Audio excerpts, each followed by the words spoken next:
ಇಲ್ಲ, ಒಂದು ಮಾತು ಹೇಳ್ತೀನಿ. ಈ ಸಿನಿಮಾ ಏನು ಪ್ರಮೋಷನ್ ಶುರು ಮಾಡಿದ್ದೀವಿ, ರಿಲೀಸಿಗೆ ಬರ್ತಾ ಇದೆಯಲ್ಲ ಅರ್ಥ. ಡೈರೆಕ್ಟ್ರು ಸರ್ ಎಷ್ಟು ಟೆನ್ಷನಲ್ಲಿದ್ದಾರೆ ಅಂದರೆ ನಿಜವಾಗ್ಲೂ ಆ ಅಪ್ಪನ ಮಕ್ಕದಲ್ಲಿ ನಗು ನೋಡೇ 1.5 ತಿಂಗಳಾಗೋಯ್ತೇನೋ ನಮಗೆ ಸಿಕ್ಕಿದಾಗಿಂದ. ಫಸ್ಟ್ ಆದರೂ ಹಾಯ್ ರಘುವರೇ ಏನ್ರಿ ಚೆನ್ನಾಗಿದ್ದಾರೆ, ಕಷ್ಟ ಸುಖ ಮಾತಾಡೋರು ಎಲ್ಲೋ ಯೋಚನೆ ಮಾಡ್ತಿರ್ತಾರೆ. ಅಂದರೆ ನಿಜವಾಗ್ಲೂ ಸರ್ ನಿಮ್ಮ ಕಷ್ಟ, ನಿಮ್ಮ ಏನು ಇವಾಗ ಟೆನ್ಷನ್ ಇದೆಯಲ್ಲ, ರಾಯರು 29ನೇ ತಾರೀಕು ನಿಮ್ಮ ಕೈ ಹಿಡ್ದೇ ಹಿಡಿತಾರೆ. ಆ ನಂಬಿಕೆ ಅಂತೂ ನಂಗೆ ಖಂಡಿತವಾಗ್ಲೂ ಇದೆ ಸರ್. ಯಾಕಂದರೆ ಸಿನಿಮಾ ಕ್ವಾಲಿಟಿ ಹಂಗಿದೆ ಮೇಡಮ್. ಯಾಕಂದರೆ ನಾವು ಸಣ್ಣ ಪುಟ್ಟ ಸಿನಿಮಾಗಳು ಮಾಡ್ತಿರ್ತೀವಿ, ಅಲ್ಲಿಗೆ ತಕ್ಕಂಗೆ ಏನೇನೋ ಆಗ್ತಾ ಇರುತ್ತೆ. ಅಂದರೆ ಒಂದು ಅಡ್ಜಸ್ಟ್ಮೆಂಟ್ ಆಗಿಬಿಡುತ್ತೆ ಕೆಲವು ಕಡೆ. ಯಾವುದೋ ಒಂದು ಪಾತ್ರಕ್ಕೆ ಯಾರೋ ಬೇಕಾಗಿರ್ತಾರೆ, ಆಗಿರಲ್ಲ, ಎಲ್ಲೋ ಆ ಥರ ಎಲ್ಲ ಪ್ರಾಬ್ಲಮ್ ಆಗಿರುತ್ತೆ. ಬಟ್ ಈ ಸಿನಿಮಾದಲ್ಲಿ ಅದನ್ನ ಎಲ್ಲೂ ಕಾಂಪ್ರಮೈಸ್ ಮಾಡ್ಕೊಂಡಿಲ್ಲ ಮೇಡಮ್ ಇವರು. ಒಂದು ದಿನ ಶೂಟಿಂಗು ಆ ಡೇಲಿ ಮುಗಿಲಿಲ್ಲ ಅಂದರೆ 5 ದಿನ ಆದರೂ ಪರವಾಗಿಲ್ಲ, ಕರೆಕ್ಟ್ ಕ್ವಾಲಿಟಿಲಿ ಸಿನಿಮಾ ಶೂಟ್ ಮಾಡಬೇಕು ಅಂತ ನವೀನ್ ಸರ್ ಅಷ್ಟು ಎಫೆಕ್ಟ್ ಹಾಕಿ ಮಾಡಿದ್ದಾರೆ. ಅದಕ್ಕೆ ಸಪೋರ್ಟು ಮೇಡಮ್ ಪ್ರೊಡ್ಯೂಸರ್ ಮಾಡಿದ್ದಾರೆ ಹಣದ ವಿಚಾರದಲ್ಲಿ. ನಿಜವಾಗ್ಲೂ ಅವ್ರು ಆಯ್ರು ಖಂಡಿತ ಕೈ ಹಿಡಿತಾರೆ ಸರ್, ಯೋಚನೆ ಮಾಡಬೇಡಿ.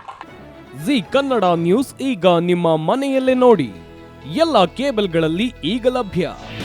ನಿಮ್ಮ ನೆಚ್ಚಿನ ಜಿ ಕನ್ನಡ ನ್ಯೂಸ್ ಈಗ ಸನ್ ಡೈರೆಕ್ಟ್ ನಲ್ಲಿ number 292, Tata play number 1664, Jio TV number 1334, NXT digital number 30, in cable number 30, city networks 51, U digital number 162, GTPL number 17, Rockline telecommunications number 42, Shri Basaveshwara cable number 168, rural cable network 60, Vinayaka digital 57, Abhishek cable 821, city channel 53, Siddeshwara cable network 57, V4 digital Infotech 628, Surya digital networks 53, Gajanan digital number 836, Malnad Infotech Private Limited number